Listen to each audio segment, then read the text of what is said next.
ગુજરાત પર એક સાથે ત્રણ સિસ્ટમ સક્રિય થતા 5 દિવસ ભારે. આજે દક્ષિણ ગુજરાતમાં ભારે વરસાદની આગાહી.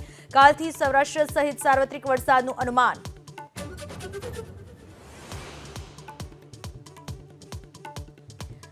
અડધા ભારતમાં વરસાદથી આફત. યુપીના 22 જિલ્લાઓમાં પૂરનો પ્રકોપ. બિહારમાં નદીઓનું રૌદ્ર સ્વરૂપ.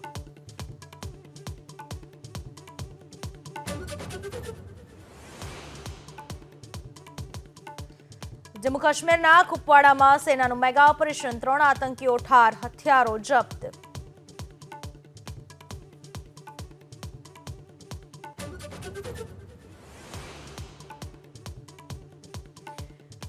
પ્રધાનમંત્રી મોદીનો વધુ એક રેકોર્ડ. એક્સ પર ફોલોઅર્સની સંખ્યા વધીને 10 કરોડને પાર. સૌથી લોકપ્રિય નેતા.